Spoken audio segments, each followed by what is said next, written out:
The Miles Franklin Award is Australia's largest and most prestigious literary award. Let's talk about what books might make the long list and discuss Australia's finest new release literature of the last 12 months. Actually, maybe that should be the last 17 months, because to be eligible for the 2023 Miles Franklin Award, you have to have been released in the year 2022 in Australia. The long list will be announced some point in May, and I'd like to tell you exactly what point in May, but it's not advertised. And maybe if they'd like to return my email, I could tell you what date it was, but I've been completely blanked. Based on previous years, I'm expecting the long list to be announced between the 22nd and 26th of May. Last year's long list had some amazing novels on it, and the eventual winner, Bodies of Light, is one of the saddest books ever written, an absolute gem of a novel. And if you've not read it, find yourself a copy, do yourself a favour, because it's brilliant. But what about this year's books? I want to say this is a predictions video. Some of these books I've read, some of these books I've not. Let's begin with Horse by Geraldine Brooks, a story in 3 timelines about a horse, but really about racism and different types of love. 1850. Jared, a slave and horse expert, faces racial prejudice trying to ensure that the horse he loves gets the best care, wins races. But then the Civil War happens and his life is changed completely. 1954. Martha, a gallery owner, becomes obsessed with a painting of a horse. 2019. Jess, an Australian scientist who likes reconstructing bones, starts working for the Smithsonian, putting together a horse. She also meets Theo, a Nigerian art historian. The horse in the story is Lexington, who is apparently Philap or something. This is a real topical look at a lot of historical racial issues in the US, as well as a lot of modern ones. I really like the 2019 timeline in this, where we see a lower class white woman dating quite an upper class wealthy black man. It really breaks down the various prejudices because it's like they're complete opposites of each other. All That's Left Unsaid, Tracy Lien. This is the novel about a Vietnamese boy who, while celebrating finishing high school, is murdered in a busy restaurant, but nobody saw it. Told from the point of view of his older sister who investigates the murder, this is half murder mystery, half coming of age novel, and it discusses the Vietnamese community, the organised crime gang, the 4Ts, the racism towards the Vietnamese community from the white community, distrust of police, Vietnamese culture, and the cultural attitudes towards poor Vietnamese people from the middle class Vietnamese people. We really get to see a huge variety of different Vietnamese people, and the strongest message from this book, in my opinion, is that Vietnamese people are not all the same. They are not a monolith. Set in 1990s Cabramatta, the location of Australia's only political assassination, and referencing the growing anti-Asian sentiment in Australia at the time through the rise of Pauline Hanson's far-right nationalist political party and her infamous quote, "We are in danger of being swamped by Asians." I've not read anything like the number of Australian books the judges will have to read in order to judge this prize, but I have read this book, and as it stands, this is the book I would like to see win. This book is exceptional. Cold Enough for Snow by Jessica Wu. How are we still talking about this novel and prizes? I think that's partially because it's such a strong novel, partially because it was released on the 1st of January, so it makes the very first day of the cutoff of a lot of prizes. This is a very short and a very plotless novel about a mother and a daughter who go to this gallery in Tokyo. The book is really just a series of conversations that these two women have throughout their day, but it includes their thoughts, their memories, and their past. We get to see how their relationship has changed and evolved and developed. Two women who are close, but whose cultures have changed from one generation to the next, whose dependencies have changed, whose way of communicating is not static. And there's just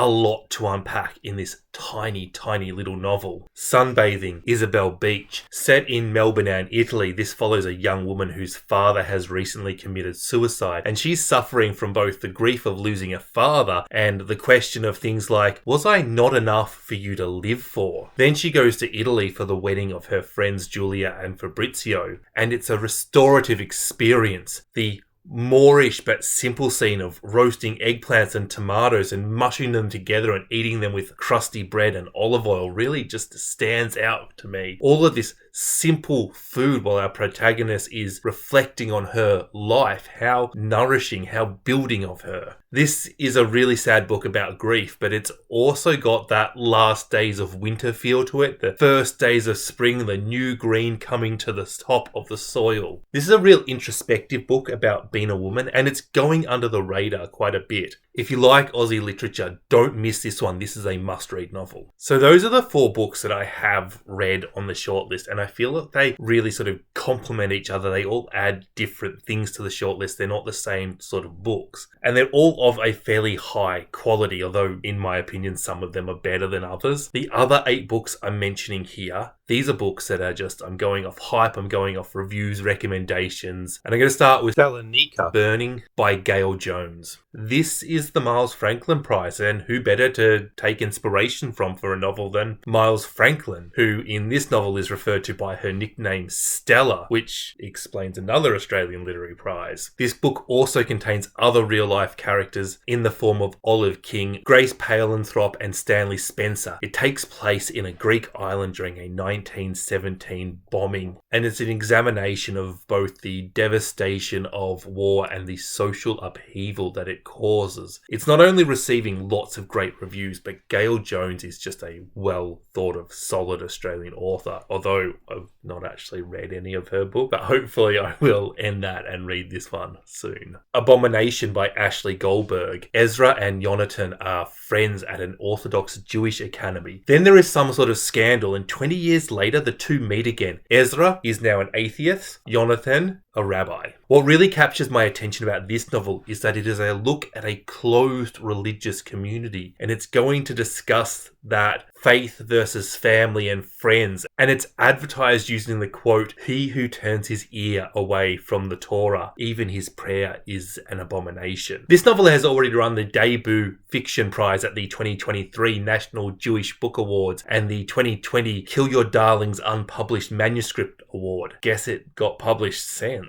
A Brief Affair by Alex Miller. Alex Miller has been longlisted for the Miles Franklin twice before. Will this be the third time? This is advertised as a love story. I'm not really sure how that works from the synopsis. Dr. Fran Egan is gifted a diary that was found in cell 16, whatever cell 16 is. Judging by the context of things, it might be some sort of mental asylum. From that, she visits China, throws her job in, and follows this diary looking for Valerie Summers, somebody who may be dead and probably is dead. But nonetheless, she flies out to Tunisia in search for her. As much as this looks like a story about a diary, it seems to be about the everyday stresses our characters has. Commuting to Melbourne Uni from Castlemaine, it's about a 90-minute drive every day. Different reviews are calling this novel sad, romantic, and humorous, but rarely all three in the same review. Willowman, Inga Simpson. Do you ever just keep getting recommended a book and for the life of you, you can't figure out how that book could possibly be good? Yet it keeps getting good reviews and you still don't understand. So you kind of just want to read it just to find out? Well, I'll be reading Willowman sooner or later regardless of whether it gets longlisted. This is a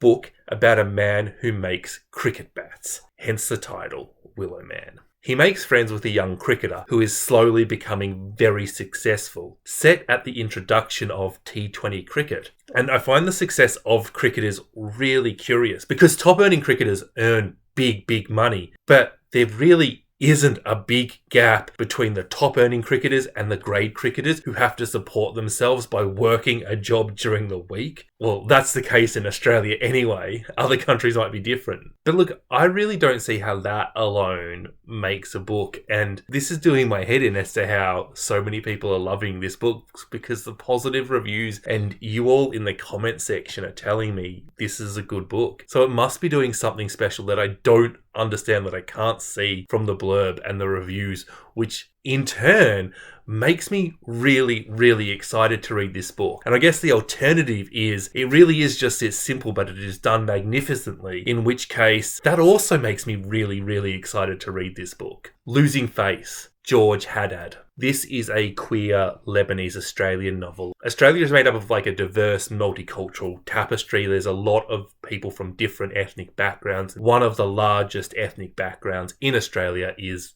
the Lebanese. Australia is also packed full of people with very, very racist attitudes. Joey is drifting around Western Sydney when he ends up being involved in a violent crime. His grandmother Elaine is desperate to save Faith. This is a book that is exploring the Australian idea that facing the consequences will make you a better person. I don't really understand how identity is fitting into this. I don't really understand why this is being advertised as a queer novel from the blurb and description, but I guess we get to find out from reading it. How does racism and homophobia fit in within the Lebanese community, or is it within a jailed community? I'm interested to find out. Chai Time at the Cinnamon Tea Gardens by Shankara Chandran. Another large ethnic minority in Australia is the wonderful South Asian community. And there isn't a time in Australian history where asylum seekers, refugees, and immigrants hasn't been a political issue. Not that I think people should be political issues, but,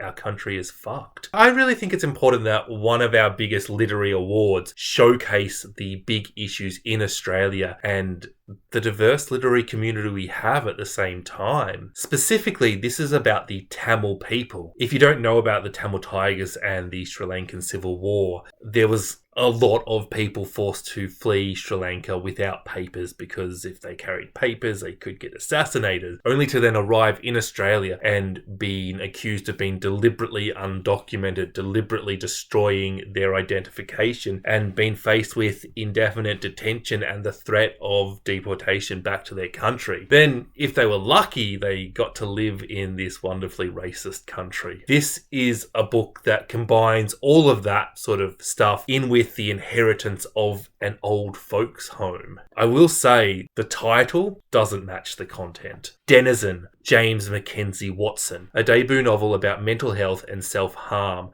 The publisher thought that this was so harrowing that it was a good idea to include the contact details of Lifeline in the opening pages. This is a story about Australia's rural communities and the stoic people who live within them. It's also one of these books that clearly has a bit of a twist in it, or at least a very strong plot. The descriptions and the blurbs and the reviews, everything that you can find about it online, hardly says anything at all about it. But it is getting positive reviews. It is winning a lot of Australia's literary awards, and I wanted to include a book about mental health. This is such an important subject at the moment. I mean, it's such an important subject all the time, but I feel like it is finally getting just that little bit more attention, and that maybe we're seeing the start, a few pebbles rolling down the mountain and some momentum gathering. What we do know about this literary crime thriller is that a man's actions when he was 9 come back to haunt him later in life. Bad Art Mother by Edwina Preston. The issue at the centre of this book is the clash of being a mother and being an artist. Artists are selfish, mothers are selfless. This book follows Owen as he looks back on his childhood, his king restaurateur father who lived in inner suburban Melbourne, and the artist women who were in his orbit. Shortlisted for the Stella Prize, whose winner hasn't yet been announced, so I guess it could potentially win that. This has got absolutely magnificent reviews of all the books with good reviews. This one has the best. And if done well, this could be really emotionally evocative and intellectually stimulating at the same time. I do think this is a really big contender because by all accounts, it has been done amazingly. That's my 12 books. Please like this video. If I get 77 likes, I will read and review every book that is longlisted on this prize, regardless of how many of these predictions I got correct. That is on the assumption that I can actually get copies of all the books, which you would hope I could, being that I live in Australia and it's an Australian prize. Tell me, do you follow Australian literature? Is there anything I missed that you think might make this long list? Let me know in the comments section. And make sure you subscribe to this channel. Bye bye.